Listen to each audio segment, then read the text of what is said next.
Dam besedo takoj kolegi Rahtenu, dr. Andrej Rahten, ki je pa znanstveni svetnik na inštitutu Milka Kosa, poleg tega pa profesor, predavatelj na celi vrsti visokošolskih ustanov, čeprav, kolikor jaz razumem, na Mariboru, težišče, ne? No, izvolite. Ja, hvala lepa. Veliko čas mi danes nastopiti na tem simpoziju. Še zlasti, ker sem v istem sklopu z obema pobudnikoma, hvala obema za vabilo. Pravzaprav smo po programu že globoko v razpravi, a ne nadgledana, tako da jaz upam, da bom lahko svojih 15 minut izkoristil kljub temu in se bom potrudil, da bom čim bolj koncizno predstavil, kaj sem imel namen. Zdaj, seveda, verjetno vsi poznamo znamenito skoraj že anekdoto, da je pravzaprav pravna fakulteta nastala tukaj še v Parizu. Ko so bili 31. augusta 1918 imeli 3 redni profesori, oziroma 4, Ivan Žmalc ni sprejel tega imenovanja, ampak ko so imeli 3 redni profesori pravne fakultete, je seveda takrat leta 19. Bila vsa trojica v Parizu na mirovni konferenci. In celo nekateri sestanki pripravljani so bili potem s tem namenom tudi v Parizu. Ko rečem trojica, ki imamo tu pred sabo, Ivan Žolger, Levin Pitar in Zbogomir Vošnjak, predeva, da so vsi za to publiko zelo znane osebnosti. Vsi trije so bili del delegacije Kraljevine Srbije. Tudi zato je moj naslov mojega predavanja povezan z vprašanjem mednarodnega priznanja nove države. Namreč ni bilo samoumevno, oziroma sploh ni bilo takrat formalno možno, da bi se ta delegacija predstavila kot delegacija Kraljevine SHS, čeprav je že ustanovljena 1. decembra 18. In seveda, z tega vidika je treba vedeti, da delegacija pride v Pariz kot delegacija Kraljevine Srbije. In šele z Versajsko pogodbo 28. junija je potem implicitno nekako tudi priznana ta delegacija, s tem, da seveda moramo vedeti, da celo eden od prvih osnutkov te pogodbe pri državi, kjer je bila nekoč Kraljevina Srbija, piše potem Vajom Srbiji, koja si Slavoni. Torej ne Sloveniji, ampak Slavoni. Ampak v zadnji plačni verziji se to popravlja. Zdaj, delegacija, kjer so bili tudi naši pravniki omenjeni, je bila 4. največja v Parizu. Pred njo so bile samo, tako reče, vele sile, torej Britanija, Francija, Italija. Za njo 2 člana manj imela delegacija ZDA. In ta delegacija je imela vsega začetka relativno dober status, pravno formalno gledano, kajti imela je celo v plenarni sobi 3 sedeže, recimo Češko-Slovaška imela samo 2. Najprej sta imela samo 2, potem pa so v pretresih seveda dosegli, da so bili 3 sedeži namenjeni. Tukaj, ko govorimo o mednarodnem priznanju, moramo pozoriti še na en problem, to je problem Črnogorske kraljevine, ki, kakor veste, za podgoriškimi sklepi, naj bi bila že del kraljevine SHS, vendar zaradi italijanske intervencije in v ameriški podpori dobi tudi Črna Gora svoj sedež v plenarni dvorani, vendar se ne more zavediti, kdo bo ta sedež zasedal, čeprav je kralj Nikola takrat v Parizu. Zdaj, kdo je vodil to delegacijo? Tu imamo to znamenito sliko, ki smo jo že večkrat objavili. In seveda, dejstvo je, da je Anton Korošec kot ključna slovenska politična osebnost iz tega časa nekako, in to smo zadnjič ugotovili na drugem simpoziju, kjer sem govoril o ženevskem sporazumu, je nekako se odločil, da vendarle, ko piše v omenjenem dopisu, da bo še nekaj časa ostal v Belem gradu. Torej, on od vsega začetka ne razmišlja o tem, da bi kot najmočnejši slovenski politik vendarle prišel pomagati v Pariz. Vendar pa v posebnem dopisu 16. decembra narodni vladi SHS predlaga naj Žolger on ga še naslavlja v tem dopisu kot vitez Žolger, sestavi komisijo za pripravo gradiv za mirovno konferenco.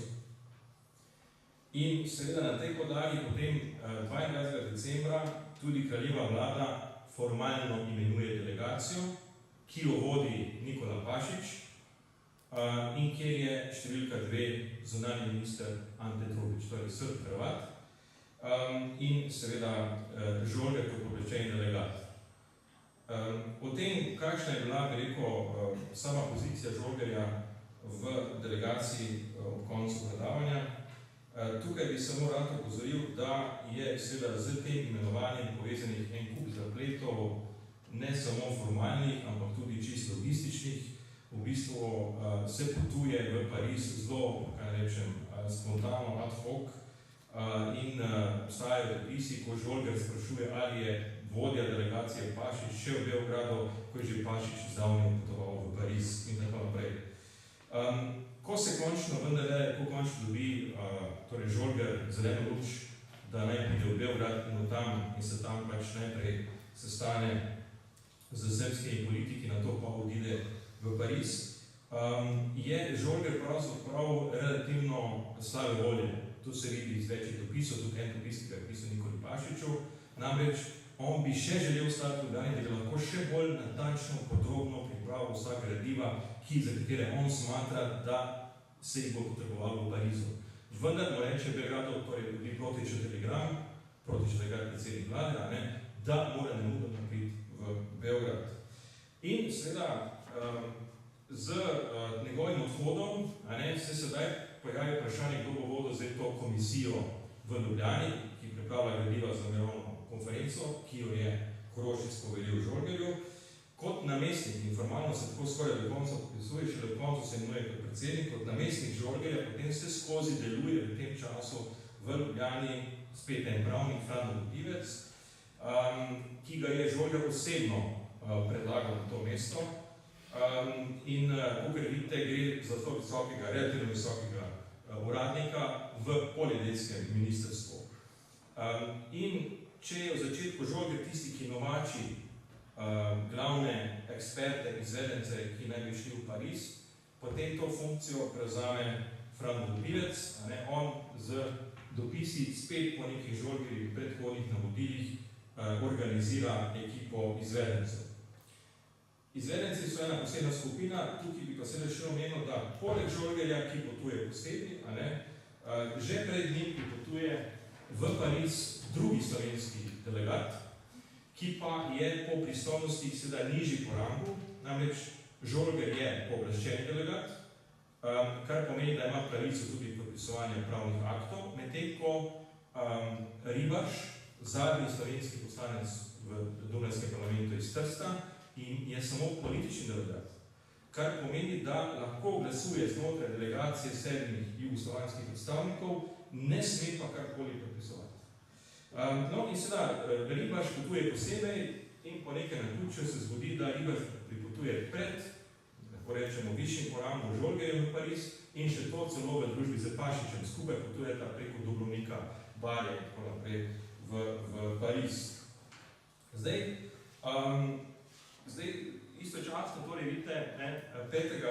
januarja 19, Ribaš prispeva v Pariz z Pašičem, istočasno se pa sedaj po Žolgerjevih navodilih formira ta skupina izvedencev, ki je relativno velika, ki potem mora prav tako najti pot, da tako rečemo, do Pariza.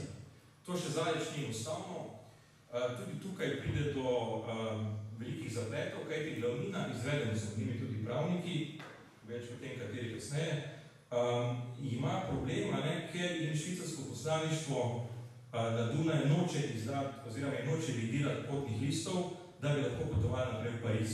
In tu se začne cela dopisovanje na relaciji Ljubljana, torej Beograd, Dunaj, Bern in tako naprej. To je cela komplikacija, tako daleč, da mora celo posredovati osebno Korošec. Tu imamo to njegovo pismo, ki ga potem v veliki nekega dopisa potem posredujejo naprej na švicarsko poslaništvo na Dunaju. pisana v nemščini in tam Korošec izrecno piše, da prosi, da se omogoči čim hitrejši prehod od poslance srbskega kralja. Torej ne govorimo o kraljevini SHS, on direktno piše srbskega kralja, ker pač ni priznana v tem smislu. Tako da še po teh vseh intervencijah potem tudi nekako spustijo to glavnino izvedencev naprej. Naj pozorim, da je tukaj še poseben problem, kajti Švica je edina država, ki takrat še ne priznava republikanske vlade na Dunaju, in še vedno deluje v Berno cesarsko kraljevo poslaništvo. To je edina država, ki se tega še noti in seveda naši slovenski izvedenci pade ravno na to, bi rekel, debato. Zdaj, kako je potem pravzaprav celotna metodologija delovanja Slovencev potekala, zlasti ko gre za pripravo strokovnih gradiv? Tukaj je, bi rekel, en tak, bi rekel, zelo grob prikaz. V sami, bi rekel, domovini, če tako rečemo, imamo dva subjekta, ki delujeta. Na eni strani je ta komisija za mirovno konferenco, ki jo v odsotnosti Žolgerja vodi vodopilec. Potem imate pa formalno še tej komisiji podrejeno pisarno za zasedeno ozemlje, o čemer je pisal že pred 3,5 desetletji Dušan Nečak, ki je pravzaprav nek support sami komisiji, obe skupaj pa potem supportirata Slovenci, ki se nahajajo v Parizu. Zdaj, ta komunikacija je izjemno težka. Vse poteka preko kurirjev, poštnih povezav ni, telegramske povezave so prav tako katastrofalne. Imamo nekaj pričevanj, ki kažejo, da iz Pariza pravzaprav sploh niso mogli poslati telegrama nekaj časa, kajti pač še vedno so uradno vodili na francoski pošti Kranjsko in Ljubljano kot del Otriš, Karniol Otriš. Hkrati so pa seveda imeli navodilo, da se v nekdanjo sovražno državo ne pošilja telegram. Tako da je bilo izjemno težko iz te situacije karkoli potegnati. Tukaj narač govorim sedaj o Žolgerjevi pisarni oziroma slovenski sekciji. Kajti sedaj pridemo do tega veliko fenomena. Tu imamo eno redkih fotografij, kjer so vsi razen glavnega. Torej Žolgerja ni. Te fotografiji, drugače imamo pa vse, to fotografijo smo nedavno našli v Nuku. Zdaj ta skupina, bi rekel, Slovencev, ki so v Parizu, del delegacije Kraljevine Srbije, uradno, ima več nazivov. Sami sebe imenuje slovenska sekcija, drugače pa je v enem od teh uradnih popisov tudi za slovensko sekcijo naziv slovenska delegacija. Vse tako jo Srbi nekaj časa imenujejo. Čeprav formalno gre zgolj za pisarno, ki jo ima Žolger v okviru jugoslovanske delegacije, in ta pisarna seveda ima tudi svoje tajništvo, in naj povem, da je Žolger edini delegat, ki ima svoje tajništvo poleg zunanjega ministra Turniča. In seveda naj povem, da imamo tudi eno zanimivo pričevanje o tem, kako so pravzaprav Slovenci zelo avtonomno delovali pod Žolgerjevim vodstvom, ko so bili v Parizu. Tukaj imamo en citat, ki bom zelo na hitro telegrafsko povedal, ki se mi zdi zelo zanimiv. Namreč njihov kolega, torej eden od hrvaških delegatov, Josip Smodlaka, prav tako prav, mimo grede, je spoštovanjem ugotavljal, da so Slovenci imeli svojega zgodovinarja, geografa, kartografa, to je bil Mačkovšek, mimo grede, statistika, risaja, pisarniške uradnike in tipkarice. Iz Ljubljane so prekladali celo pisarniškega slugu. In zdaj citiram. V pisarnah, ki so bile vzor reda in snage, se je delalo pa ves dan. Dosti krat v pozne nočne ure. Nihče ni stal križem rok. Tipkanje strojev ni prenehalo od jutra do mraka. Na čelo tega popolnega aparata je stal obveščeni delegat dr. Žolger, zdaj pridemo do tvojega referata, bivši minister cesarja Karla, prvi in zadnji južni Slovan, ki je v Avstriji postal minister. Ob dejstvu, da je bil vrsto let šef oddelka na Dunaju, si uredil pisarno po dunajskem vzoru, tako da je zares izgledala kot oddelek avstrijskega ministrstva. Dejansko, in zdaj zaključujem citat Smodlake, so zadeve znotraj jugoslovanske delegacije delovale tako, kot da je Slovenija samostojna država pod protektoratom Jugoslavije. Konec citata. Skratka, vidimo, da je res ta, bi rekel, Žolgerjeva delovna vnema, disciplina in hkrati, kaj ne rečem, ekspertiza, povezala vse te Slovence, vse te izvedence, ki so se znašli takrat v Parizu. Zdaj pridemo seveda do pravnikov. Tukaj imamo navedeno število 7 pravnikov na enem od uradnih seznamov, ki obstajajo v arhivskem gradivu. Naj povem, da je izjemno težko čisto natančno določiti formalno gledano število slovenskih izvedencev v Parizu, kajti eni niti niso imeli formalnega imenovanja, eni so prišli samo za par tednov, recimo Jurij Kron, ki je bil tak, to je duhovnik, samo redki so bili pa praktično že imenovani. In po mojem mnenju je treba kot izhodišče imenovati formalno pravno gledano seznam, ki ga je Pitamic pripravil, oziroma se nahaja vse v njegovem gradivu, ne vemo, da je čisto točnega, bi Pitamic pripravil, ampak to je ta seznam, kjer vidite, da imamo 7 pravnikov, Jasno Žolger, Pitamic, Hugo Bruno Stare, naj povem, to je spet Žolger človek, ki je prišel direktno iz Dunaja in je delal isto v ministrskem predsedstvu, v državno-pravnem oddelku. Sicer je bil samo koncipist, ampak vendar. In potem ta Stare postane tudi Žolgerjev tajnik v Parizu. Potem imamo seveda še enega visokega uradnika in to je Šubl. Zdaj za Šublja je treba povedati, da on je bil sicer zaposlen v zunanjem ministrstvu, vendar ni bil klasični diplomat, ker je delal nekih 20 let na oddelku za šifre. In je končal kariero relativno visoko, bil je dvorni svetnik, ne vem kaj vse, in seveda je potem prav tako na Žolgerjevo prošnjo postal član te izvedenske skupine.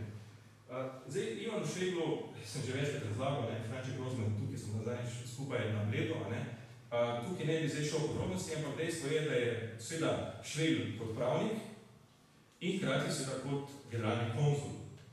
Več o njem mogoče čisto nekako kasneje. In Bogomir Vošnjak, jasno Vošnjaka je treba tukaj upoštevati, kajti Vošnjak dobi izjemno pomembno funkcijo. In zdaj pride do tega, kar sem prej želel povedati, glede same sestave. Vošnjak podaja namreč mesto generalnega tajnika celotne muslimanske delegacije. In na koncu še Tomaž Šorli na tem seznamu, to je 7. notar v Podgradu pred Prvo svetovno vojno, ki pa je potem medvojno član jugoslovanskega odbora, to je kot Vošnjak. Na koncu celo tajnik tega istega odbora. No in zdaj še en tak, bi rekel, prikaz, da vidimo, kako so pravzaprav Slovenci fungirali znotraj te delegacije, oziroma zdaj vidimo, kako je pravzaprav postavljen Žolger. Zdaj, Nikola Pašič in gor imamo svojo četvorico. To so, kakor veste, imamo na konferenciji Big Four, torej Le Grand Quatre, in tudi mi imamo svoje 4, torej Postavlja ima svoje 4 velike, in seveda Pašič na čelu delegacije, njemu je podeljen generalni sekretariat, kjer je generalni tajnik naš Vošnjak, potem imamo pa seveda Trubič, Vesnič in Žolger. To je tudi vrstni red. To poudarjam, zato ker, kakor sem že uvodoma povedal, imate v plenarni dvorani samo 3 sedeže za Kraljevino Srbijo. In seveda zdaj naš Žolger bi bil po neki logiki verjetno tretji, če je prvi Srb, drugi Hrvat, tretji Slovenc, ampak ne. Pred Žolgerja postavijo Vesniča, poslanika v Parizu, in on je po rangu tretji delegat. Torej imajo Srbi številko 1 in številko 3, Hrvati imajo številko 2, Slovenci še številko 4. Je pa bil potem sprejet dogovor, očitno na pritisk, jaz predevam Porosa, da so potem vendarle Žolgerju dovolili, da je lahko v določenih primerih sedel v plenarni sobi in celo potem sodeloval pri podpisu določenih pogodb. Recimo vse življenjske pogodbe je lahko Žolger bil zraven, čeprav se tega zelo otepal, ampak po tej danes ne bom govoril, ker nimamo časa, da govorimo še o slovenski politiki do razgledanih vprašanj. Tukaj govorim samo sedaj o rangih.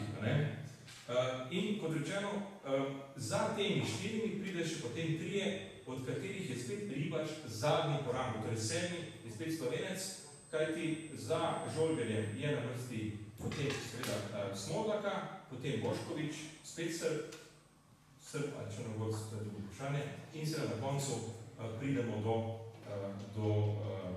spet do Ribaža. No, in grem počasi zaključujem, imamo pravzaprav v tej delegaciji sta samo dva Slovenca, ki imata neke diplomatske izkušnje odprej. Opa, kaj pa zdaj? Aha, dobro, ajde, si že glasno. Sam to moram še povedati, ne? Torej, dva psa, ki imata diplomatske izkušnje. En je, lahko rečemo danes samo, to je Bogomir Vošnjak, ki se je kralil kot diplomat med prvo svetovno vojno v Jugoslavijskem vojnu. Zgodba je znana, imamo monografijo Aleksandra Gačič, kar ne bi se letih ponavljal. Naj samo en kratek citat Vošnjaka omenim, kako je on diplomatske izkušnje naredil. Citiram. Svetovna vojna je bila najsjajnejša diplomatska šola, ki si jo lahko zamislimo. Tiste, ki so sodelovali v različnih dejavnostih, je stala v različnih diplomatskih situacijah. In ni bil samo diplomat po stroki tisti, ki se lahko uri v tem spoju neizmerno bogatih diplomatskih kombinacij, ampak je tudi za prijatelja mednarodnih odnosov napočil čas, da iz tega kaosa nastane nov, velik koncept mednarodnega prava. Konec citata Vošnjaka. No, in še eno osebo bi rad omenil, ki je pa po mojem mnenju seveda bila na sceni najbolj prodorna, spet pravnik, kot sem že omenil, Ivan Švegl, zadnji avstro-ogrski konzul v St. Louisu, že prej z dolgoletno kariero v Kanadi, ZDA, na Balkanu in tako naprej. Edini gojenec konzularne akademije med Slovenci in sploh jasno Jugoslovani na konferenci, torej edini, ki je imel tudi veliko strokovno šolano podlago za svoje diplomatsko delovanje. In seveda jasno, on je tudi tisti, ki potem, temu danes reče moderno, spostavi najboljše omrežje v Parizu, tudi ne stanuje v istem hotelu kot ostali, izbere se boljši hotel, ki je seveda blizu ameriških delegacij in seveda načrtno lobira pri Američani. Zakaj pri Američani? Kajti samo kratko opozorilo, Američani so edini, ki ne priznajo Romunskega pakta. In to je ključna stvar, ne? Zato seveda Švegl gradi svojo celotno politiko omrežje na Američani. Mimo grede, lahko rečemo, uredi tudi dve audienci Slovencev, govorim Slovencev, ne Jugoslavano, pri predsedniku Wilsonu, kar je bilo takrat praktično mission impossible za tako majhne narode, Naj povem, da Pašič sicer dobi audienco prej, vendar v paketu še 4 predstavniki nekdanjih osmanskih ozemelj. Torej, ni prišlo samostojno. No, in seveda, tukaj pač je ta audienca pri Wilsonu, kakor veste, najpomembnejša tako pride z oddanje delegacija, ki jo vodi Janko Brec, in tukaj imamo še, za skoraj zaključek, imamo še slovo Ivana Žolja, nedavno sem našel v Mariborskem arhivu tole razglednico, ki jo je poslal svojemu prijatelju Pavlu Turnerju, zadnji dan pred odhodom iz Pariza. Žolger je namreč vmes večkrat hotel iti, pa vendar so vedno znova bile naloge, ki so ga prikovali, da je ostal v Parizu. Šele čisto, bi rekel, tako rekoč na koncu, se vrne. In seveda, da se malce še za konec približamo še bolj naslovu današnjega simpozija, sem pripravil čisto eno stvar, tokrat pa je iz Arhiva Republike Slovenije. Namreč, če že kdo pozna to pismo, naj me pozori, jaz sem ga prvič videl in seveda ga moram sedaj povedati, kajti to pismo je bilo najdeno v gradivih Frana Vodopivca, torej v gradivih, ki so nastala v Komisiji za pariško mirovno konferenco v Ljubljani. Avtor je, seveda, znam ime pa priimek, vendar to ni tisti Josip Ivan, za katerega bi človek mislil, kar bilo fajn, če bi to bil on, vendar gre za begunca, ki je prebegnil iz kanala v Soči in so ga potem nastanili v Novem mestu. In v tem pismu imamo, vsaj po mojem mnenju, enega najbolj udarnih, kaj rečem, izjav v smislu pripadnosti oziroma zagovarjanja samostojne slovenske države. Tukaj bom samo, ker se malo slabše vidi, je počrtano, samo nekaj nakratko citiral. Citiram se, mogoče je za nas Slovence dobro, da ni še Antonta, sled provarjanja Italije, pripoznala Jugoslavije oziroma našega odjeljenja s Hrvati in Srbi. Dokaj odjeljenje ni priznano, se mora Slovenija smatrati za samostojno državo. Slovenije se kot samostojne države od morja ne bi smelo odrezati, ako se je noče zadušiti. Vidmar je zato sklepal, in to pisal v Vodopivcu, januarja 1919, torej že na začetku, da bi se morali Slovenci oditi v Pariz pogajati sami, Citiram, iz tega sledi, da bi na mirovni konferenci Slovenija kot samostojna država sama zase prej dobila Trsko-Pomorsko luko, kakor pa Jugoslavija. Entente, posebno Italija, bi utegnila reči, ker ste Slovenci s Hrvati in Srbi združeni, vam zadostuje reka kot Pomorska luka. Trst vam ni potrebno in tako dalje. In sedaj, da zaključim z Vidmanjem, z ozirom na dejstvo, da Entente našega deljenja s Hrvati in Srbi ne prepoznava, z ozirom na slučaj, da bi se odinili Slovenci, Hrvati in Srbi tekom let, ki je daj razjedinili, kar je tudi mogoče, je potrebno, da se Slovenija postavi na mirovni konferenci na samostojno državno stališče. No, v euforiji jugoslovanske državne združitve, ki je za redkimi izjemami zajela vso slovensko družbeno elito in tudi pravnike, vodopivec pomenjenega pisma očitno ni obravnaval resno. Naj je namreč prepisal zgolj znano ad acta formulo v spise. Hvala lepa.